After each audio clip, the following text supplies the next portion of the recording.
All right, y'all, we back with another reaction right here on ABP Reactions, and right now we finna see what happens when an abandoned car in the woods lead cops to the killer's secret graveyard. Let's go. Look at that. These officers just found an abandoned car in the middle of the forest. They don't know it yet, but in a few minutes, this very car will lead them to the most horrifying discovery of their lives. Uh-oh. Hey, look at this. This looks like a grave. Less than a mile away, under a pile of leaves, officers find a deceased, decomposing body of a missing mother. But in the days that follow this gruesome discovery, what starts as a search for one woman's killer quickly unravels into a decades-long trail of domestic crimes, dozens of victims, and a sadistic serial offender who's been slipping through the cracks for the past 20 years. Oh, shit. She supposedly went out with somebody last night. He was gonna put my mom and my nanny 6 feet under. I pushed her down, fucking beat her up. I choked her out. Uh-oh. Let's go. NRV Communications, Frazier. Yes, I was wondering if I can have a deputy come down and talk to me. My best friend is missing. The last communication was through text to her boss stating she was on her way to work. She never arrived, and then there's been some crazy text. Approximately 25 minutes after receiving this missing person's 911 call, a Montgomery County Sheriff's deputy is dispatched to speak with the caller regarding the disappearance of her friend, Crystal Hannah. Unknowingly, this officer is on the verge of uncovering a case that will She got two first names for Crystal Hannah. Unfold into one of the darkest investigations the town of Elliston has ever seen. So what's going on? Okay, so my best friend, she supposedly went out with somebody last night. So is your best friend Crystal? Yes. Okay, so that's Yes. your call. Crystal All right. Meth. This morning, I get a phone call from her daughter. It was like, hey, have you heard from mom? And I was like, no. And she was like, we can't find her. She texted somebody at work and said that she was on her way to work This morning. this morning. Okay. And then she never arrived. All right. The van's missing. No one can find the van, her mom's van that she was driving. Oh, shit. All right. So do you know like where she normally stays? Yeah, she's been staying down here, Callaway and Brake, like that house. What worries me is she had an abusive ex. Right. The statements provided by Crystal's friend are troubling, to say the least, but it's the combination of details that really stands out. A missing vehicle, an abusive ex, and a mysterious man Crystal went on a date with just the night before. Taken together, it paints a situation that could lead in almost any direction. With that in mind, officers quickly get to work. One heads to Crystal's home to conduct a welfare check, while another calls her daughter, Chelsea, to gather more details about the man her mother was supposedly meeting the previous night. Oh, there you go. There goes some details. 12 o'clock knob. Yes. Was there a specific address on at 12 o'clock knob? Okay, no. She actually said he lives on 12 o'clock knob. So on that road. What's his first and last name? His name is Matt, and I don't know if he goes by Matt or Matthew, but his name is Matt Thomas. See, that's why you always got to text one of your friends when you meet somebody for the first time or somebody new. Where you're going, what street you got to give it to somebody, because just in case, it's 2026, ladies, it's a lot of creeps out there, you know what I'm saying? So make sure you tell somebody this nigga's information before you meet up with this nigga and come up missing. I would appreciate it, like, as soon as y'all find out something, and if you find her or find out anything about her, please call this number. Absolutely. Okay, will do. With Crystal's daughter questioned, officers are now able to attach a name to her mysterious date, Matthew Thomas, who supposedly lives somewhere on 12 o'clock Knob Road. Meanwhile, the officer sent to conduct a welfare check arrives at Crystal's home, but no one answers the door, and her van is missing. Uh-oh. Detectives back at the station waste no time and begin calling more of Crystal's family and friends, trying to determine whether there's any chance she may have left voluntarily. That's when they learn that 44-year-old Crystal was somewhat naive, but also kind, trusting, and dependable, which makes the idea that she would suddenly vanish, leaving behind her daughter, 3 sons, and her grandchild without any notice feel extremely unlikely. Uh-oh, 24 hours. As the first day of Crystal's disappearance comes to an end, detectives know the first 24 hours are critical. So that night, they stay late, working to track down the man Crystal was supposedly meeting, Matthew Thomas. After digging through records and filtering through multiple people with the same name, they finally get a hold of the right one. But when he picks up the phone, the conversation takes a strange turn. Matthew confirms that he once did live on 12 o'clock Knob Road, but he says he moved out of the state a few years ago and now lives in North Carolina. Matthew also says he has no idea who Crystal Hannah is. Oh! This nigga just ran, maybe it was one of those online dating things, and the nigga ran a play on her and used his profile. He knew his address, knew his name. Or maybe this was really his homeboy at one point. And it's the crazy ex. Interesting. And claims he We never know it's the crazy ex for sure. spoke with her, let alone went on a date. These statements leave detectives stunned. Their strongest lead is suddenly over 100 miles away and denying everything. This doesn't sit right with the investigators. So while they begin verifying his alibi, they also start digging into the social media account Crystal had been texting, the one belonging to Matt Thomas. Given the urgency of the case, they file an emergency request for Facebook login records tied to the account. What they receive are IP addresses linked to every recorded login on the account, and none of these logins came back anywhere in the state of North Carolina. Instead, they all originate from the same small Virginia town of Elliston.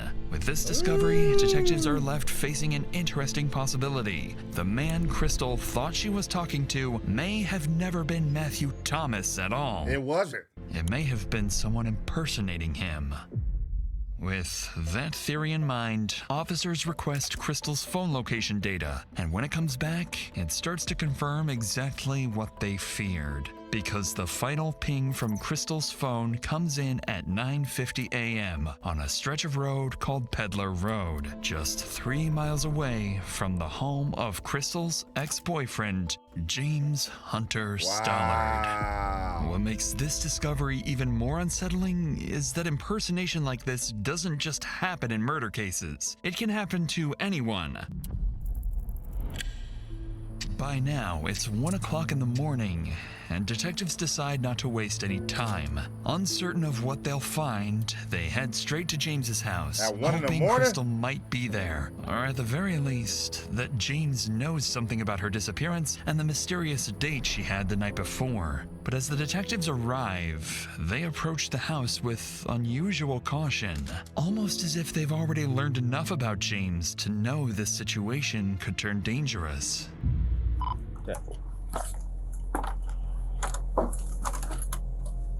Going to this nigga house at 1 in the morning is crazy. And they saying he's a crazy nigga. 1 in the morning, you better have some backup, buddy. He might give you a shootout.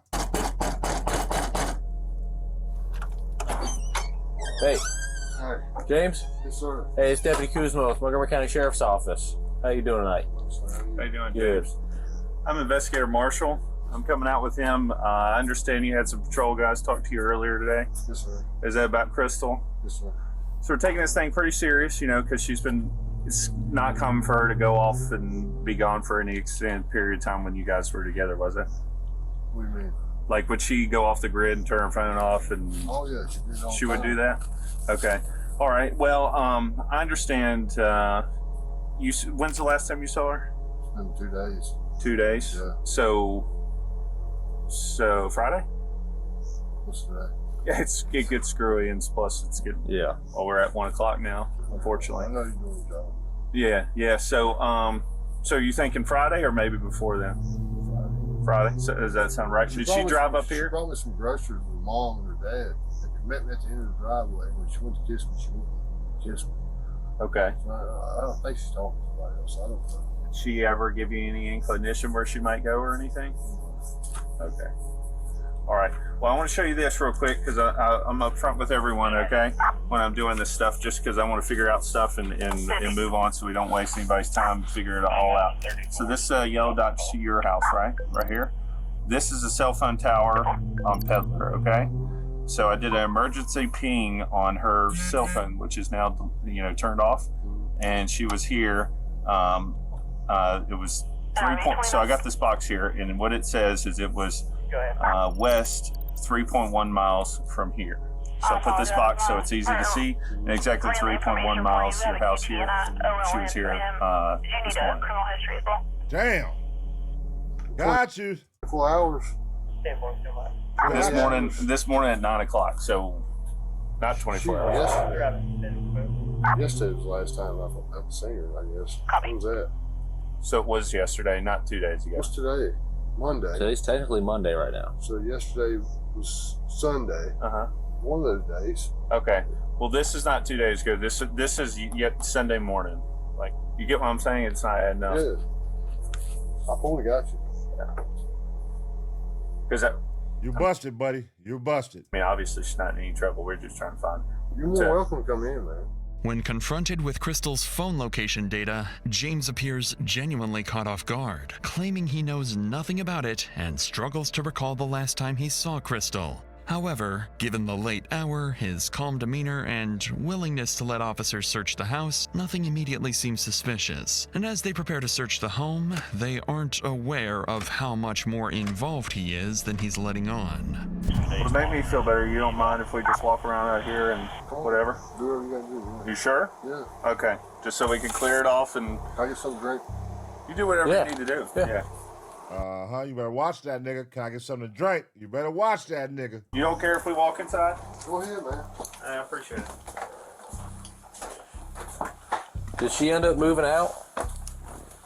She left her stuff. She ain't moved yet. You cool if we turn these lights on? Yeah, go ahead, man. Thanks.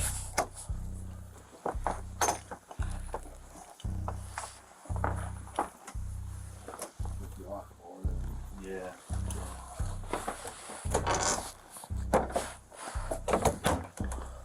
But you mentioned she had some mental health stuff. Has she ever mentioned wanting to hurt herself for any reason or anything like that? No, I know of. She calls me fucking always hurt myself all the time. Has she slept here Hey, was that a washer in the bathroom? in the last week? A couple days before she brought groceries, she came here for that reason. And she came a couple days ago for groceries, and then yesterday. What was yesterday's reason? I don't know. Okay. Like you didn't see her? No, she must have just stopped and used her phone and took off. That's all I know. 'Cause I never seen her. Okay.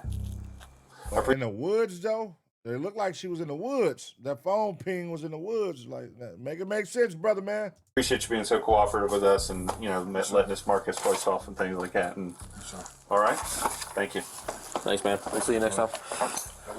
Thanks, you too.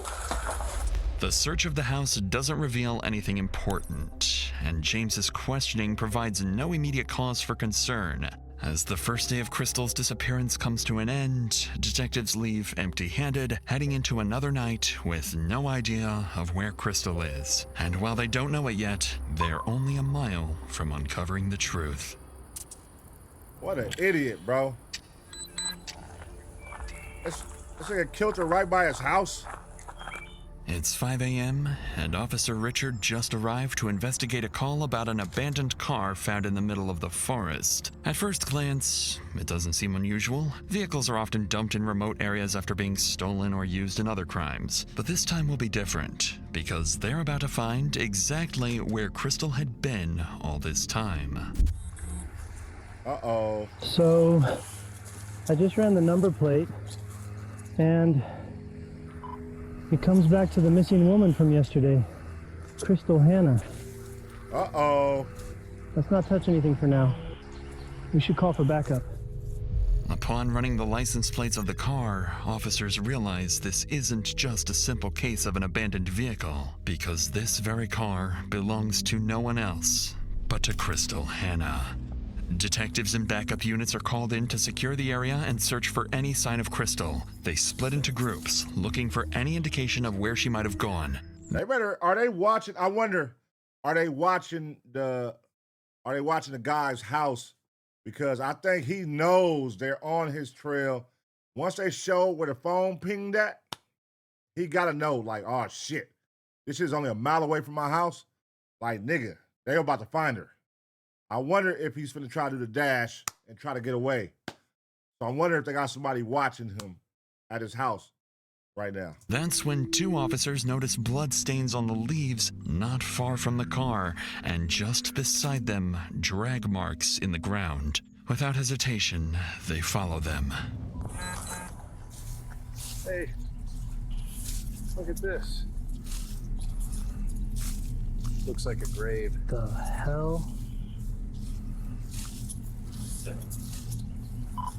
1050R, I think we found the missing woman. This looks like a fucking grave. Just 100 yards from Crystal's car, officers stumble upon something deeply unsettling. A small steep made with leaves, with a rock and a couple of flowers set on top of it. A forensic team is called in immediately, and as they begin uncovering the leaves, they're prepared for the worst.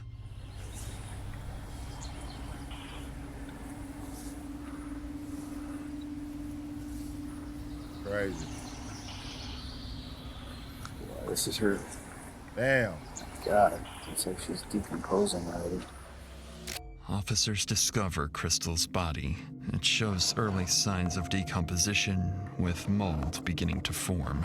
Damn. And as the forensic team continues their work, the reason for her death becomes clear. Blunt force trauma to the head and strangulation. Oh, and with shit. that, the nature of the case drastically changes. This is now Murder. a homicide investigation. Homicide. As officers and the forensic team continue securing the area, theories about Crystal's death begin to form.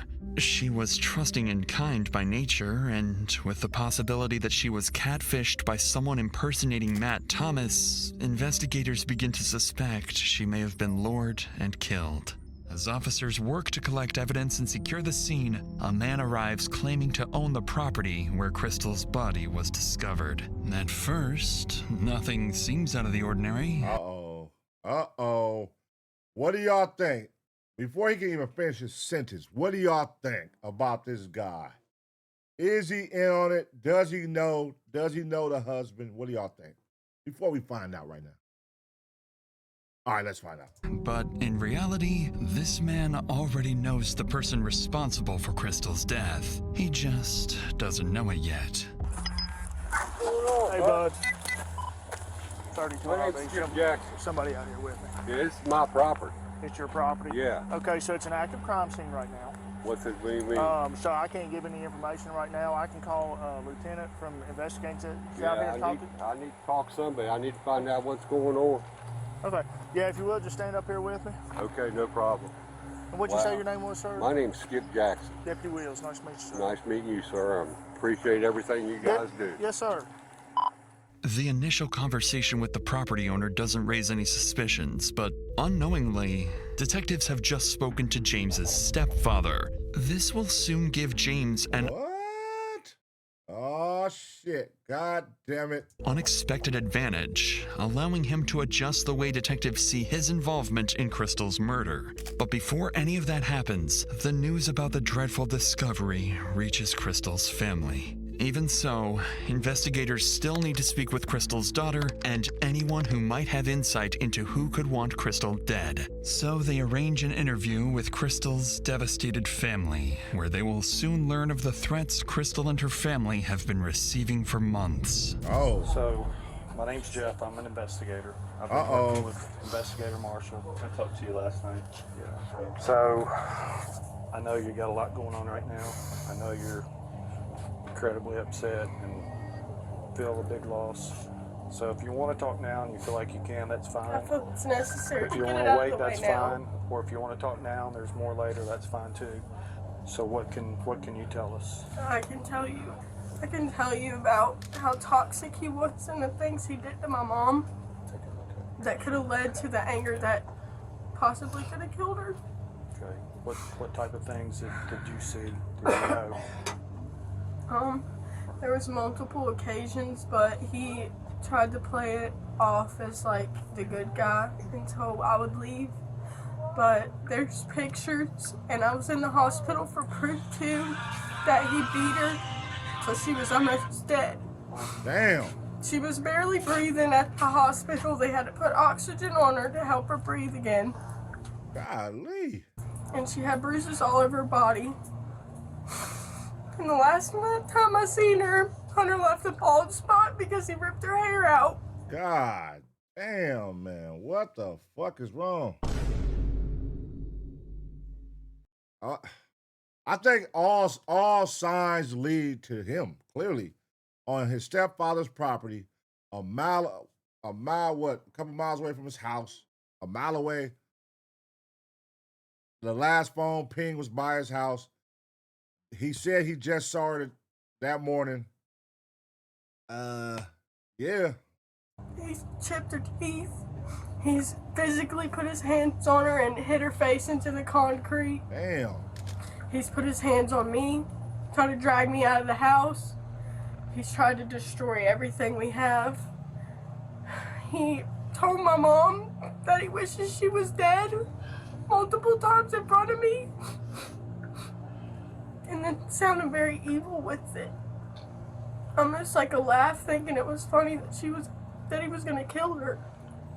He's even threatened us. He said we was all gonna pay. He said that, yeah, he did say we were all gonna pay and that he was gonna put my mom and my nanny 6 feet under. Talking about me and her. Yeah. Was that text My messages? mom and my grandmother. I erased my text messages. But it was from text messages? Okay. Clearly devastated, Crystal's daughter barely holds herself together. But despite everything, she and other relatives provide new, strong leads pointing serious allegations towards James that detectives simply cannot ignore. And although Matthew's alibi has not yet been confirmed, the statements they just heard officially turn James into their prime suspect. Nigga, it's obvious. As the day goes on, officers prepare and gather evidence for James's arrest, planned for the next day. But Like, why would she's going to meet with this mystery guy that she met on Facebook, and then they find her body the next day, a mile away from her? Crazy abusive boyfriend, husband, whatever, a mile away on his stepfather's property. What's the connection? How would the dude who she just mysteriously met on Facebook know to go to her dude's stepfather's, you know what I mean, and kill her? Like, come on, man. then around 5 a.m., they receive a strange call from James himself. Deputy Kuzma. Yeah, hey, what's going on, Stallard? We talk Yeah. in person? In person? Yeah. Yeah. Let me, are you at the house still? Following James's request, investigators rush to his house, already suspecting the reason behind it. With Crystal's body now discovered, James knows he's likely becoming one of the main suspects. So when he hears from his stepfather that the body has been found, he decides to solve the case in the most unexpected way. He solved the case. Oh my God, idiot. Hey. What's going on? What's up? Huh? Yeah. What's going on, man? Tell me what's going on. Well, I fucked up. Okay. Uh-huh. Uh-oh. Yeah, I get you. And we got fucking arguing over the phone. Uh-huh. She started fucking beating on me. I started beating her back, and I fucked up. Okay. Huh? It's true. Okay. What'd you do? I Yeah. That's all right. Just be honest She with was me. talking to 5 other motherfuckers, dude. Uh-huh. Okay. I put a ring on the finger in January. Mm-hmm. I don't know. Okay. I couldn't get to her since Yep. I couldn't. Where's she at now? She's dead, man. Out of nowhere, James confesses to killing Crystal. Whatever detectives were expecting to hear, it probably wasn't an outright confession, especially after he had successfully deceived them the day before. Why do y'all think he confessed, though? Why do y'all think he confessed? Straightforward, no sugarcoating. Hey, look, I got in a fight with her. Woo woo. I found out she was cheating. She's dead, man. I killed her. Why do y'all think he did that?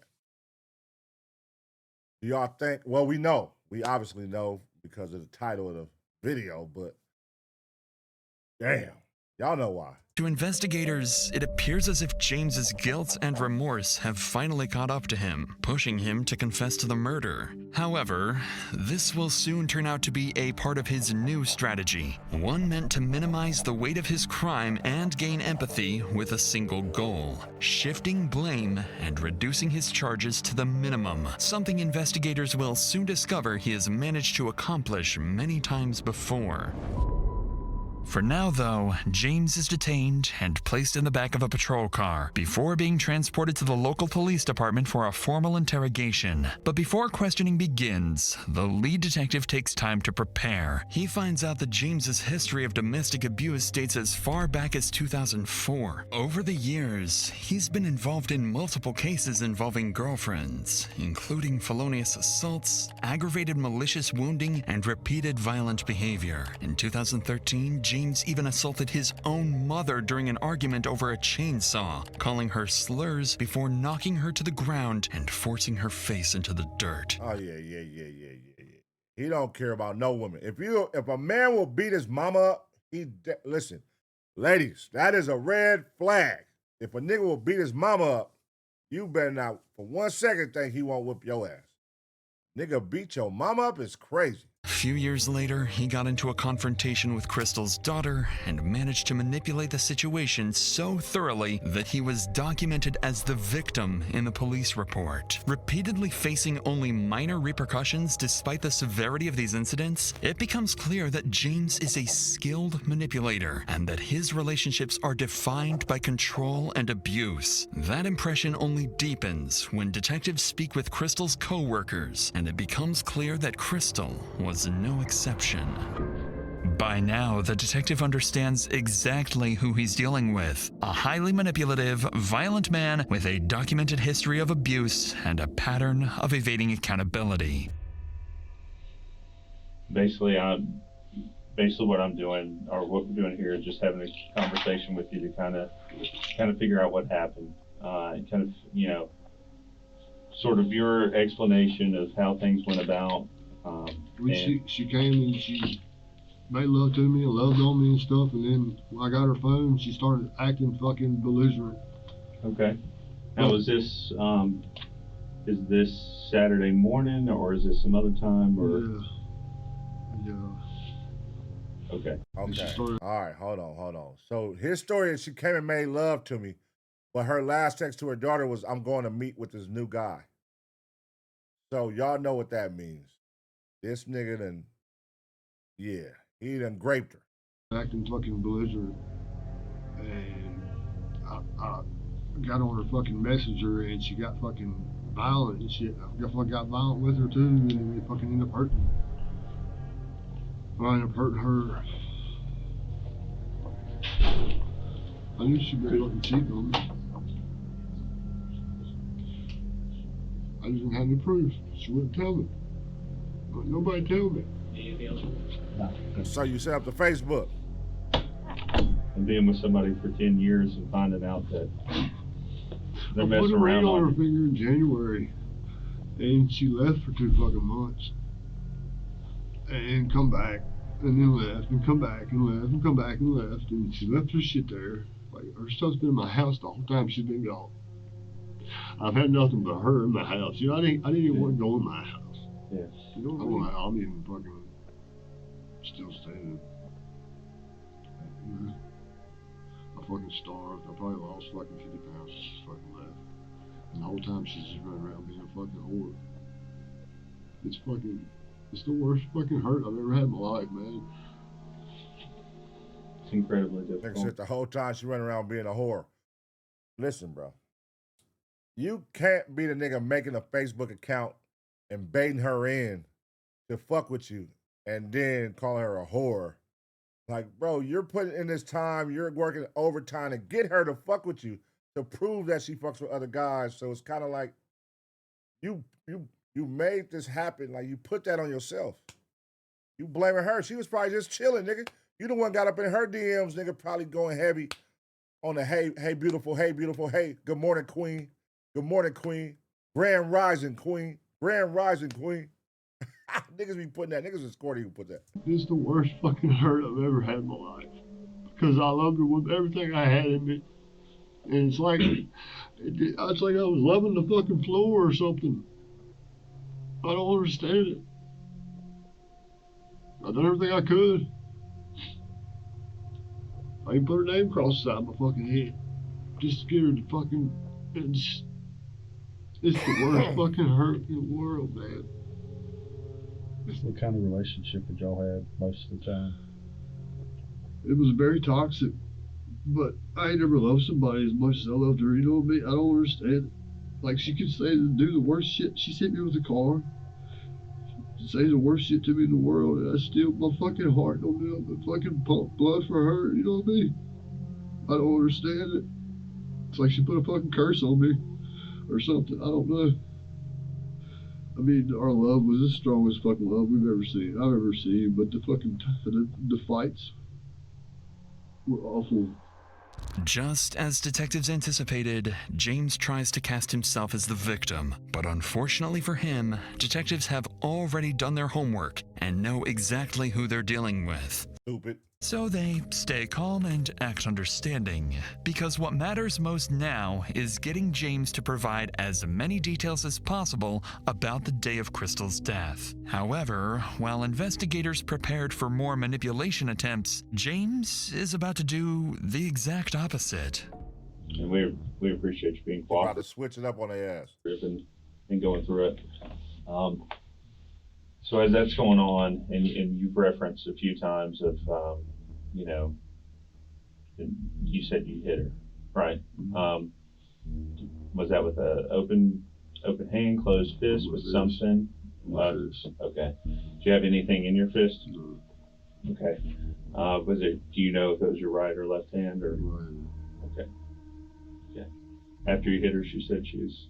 I don't know what she said. I was so fucking blind, dude. Okay. I'm trying. Hey, take your time. He thought that crying shit was gonna work. He was gonna go in there and cry. They already saw your background. They see that you've been abusing women. You've been abusing the nigga, your mama. You done abused the daughter. And then you come in there crying and try to make it seem like, oh man, I never felt love like this so much, man. She was cheating on me. She's a whore, man. She hit me with a car. Like, it don't work like that, bruh. They on your line. They know you did it.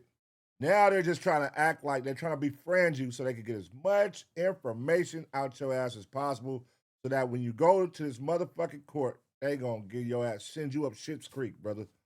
There was a lot of fucking her yelling about, give me my phone, give me my phone, give me my phone. Give me my phone. I still had the phone when I hit her, and she still was acting fucking retarded. Like, trying to fucking come at me and all this other fucking shit. All she was worried about was the phone. She didn't want me to find what the fuck was on it. It got fucking bad. I pushed her down and fucking beat her up. After you hit her the first time, pushed her down? Yeah. Would you say like tackled her or just grabbed her and threw her down? I threw her down. Okay. Then what happened next? Did you jump on top of her, or what happened next? I choked her out. Then what happened next? And I moved her where she was at. Okay. So here's my question though. Because her last text was, I'm going to Matthew's house on whatever that street name was. So did did she make it to the street and he was there waiting? Or did before she could even get there, he got her? How did they connect? Because she was supposed to be on the way to go meet the dude. How'd she end up with him? Was he there waiting? What do y'all think happened? Put flowers on, covered her up. What'd you use to cover her up? Leaves and sticks, and try putting a rock on top of her, like a headstone or something. Okay. I didn't want to be totally disrespectful. I did love her. Yeah. It's so fucked up. She was my fucking world. She took my world from me. And it's like she's running around with it. Surprisingly, James drops his attempts to manipulate the facts and gives detectives a clear account of the murder. At first, it appears as if James has given up trying to escape justice, but that impression does not last, because James is about to try something that he thinks will buy him time and help him minimize the consequences of his actions. I got intermediate explosive disorder, and I got like 6 other fucking things that I don't take medicine for. For those things diagnosed? Okay. Do you know what they are? You said intermediate. I'm sorry. Intermediate explosive disorder. I got bipolar, PTSD, ADHD. Nah, look at him. Trying to get up out of there. Fucking shit. I got diagnosed by a psychiatrist at the regional jail. So listen to this one. This is one of those kind of questions that some people would think are kind of silly. So, did you have any strange or unusual mental experiences around the time of this crime? You're going to say yes. You're going to say yes. When did they begin? So have you ever heard or seen things that weren't really there?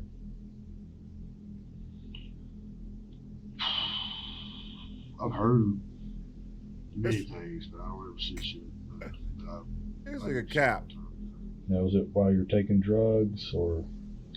It's an all-time thing. How do I speak to a doctor? Why would you even bring that up if you ain't gonna lie about it, man? Like, if you ain't gonna have your shit, like, yeah, hell yeah, I'll be hearing shit. Hell, there's somebody in this room right now. Shit, somebody behind me right now. Y'all don't see that nigga? He right here. I would have been that motherfucker lying my ass off. Doctor? Yeah. Like a psychologist or somebody? I need to speak with him and tell him, everything, to see if he can dissolve this shit and figure out how to fucking. Doing all right? All right, we rock along. Oh, you out of here, buddy. All right, bro. You out of here, buddy. With James raising concerns about his mental state and requesting a psychiatrist, the interrogation comes to an end. He's placed in jail while awaiting a court-ordered mental evaluation, gaining time to prepare his act before any future questioning takes place. Meanwhile, the investigators still have some work to do. They work on confirming Matthew Thomas's alibi, and when they do so, he's officially ruled out as a suspect, eliminating any uncertainties about his involvement. Man, if y'all don't knock it off, man, y'all know that nigga didn't have nothing to do with this shit. Then, just days later, James is evaluated and questioned by a court-appointed forensic psychiatrist. However, his performance doesn't last long. The evaluator finds no signs that James is mentally unfit to stand trial, concluding that he understands the charges against him and was fully aware of his actions during Crystal's murder. Exactly. With that, James's final strategy fails, and the case continues to progress. Investigators try to determine whether James was the one impersonating Matt Thomas, but based on the available reports, it remains unclear. James, meanwhile, sticks to his claim that Crystal willingly came to his house at 1 a.m. and that no force was involved. The investigation concludes that Crystal was murdered around 9 a.m. on June 5th. After spending the night at James's house, she was getting ready for work when James took her phone and discovered messages with another man she had been talking to. From there, he lost his temper. The argument quickly escalated into a physical confrontation, during which James repeatedly struck Crystal and ultimately choked her after knocking her unconscious. Damn. Then, almost a year later, on August 18th, 2023, despite James's continued efforts to delay proceedings and deflect responsibility, he is convicted of second-degree murder and sentenced to life in prison. Damn. Well, I think we all could have solved that one easily, like a mile away from his house. She goes mysteriously missing. She got a crazy-ass motherfucking dude, ex-dude, whatever. That was an easy one, man. And then, like, the other guy, once he confirmed that he's way in North Carolina, he's far away. Like, what are we talking about here? Like, y'all know what's going on. Y'all know the play. But, hey, man, he confessed. It didn't take no time. Shit, what was that? That was probably less than 72 hours. Shit, goddamn. So, you know, life in prison, man. Hey, man, you took away a mother from a daughter, from a family. She had 3 sons, a grandbaby, a daughter. Like, that's fucked up, man. That's fucked up. And you know, you're being a narcissist. You're being controlling. You're being a control freak. And you got a long history of abusing women, man. But, you know, I wonder if you keep that same energy with males, though. You know, usually guys who just beat up women all the time, they don't have that energy with guys. You know what I'm saying? So, I don't know. We didn't see no abuse of beating up no guys on his record. So, this nigga's a hoe, man. They're going to handle that nigga in jail, though. So, he got a long way to go. He in there for life. So, ain't no more beating on women, brother. You better get cracking. Let me know what y'all think about the situation, though, man. I'm going to give y'all 2 seconds, smash the like. And as always, get ready for the next reaction.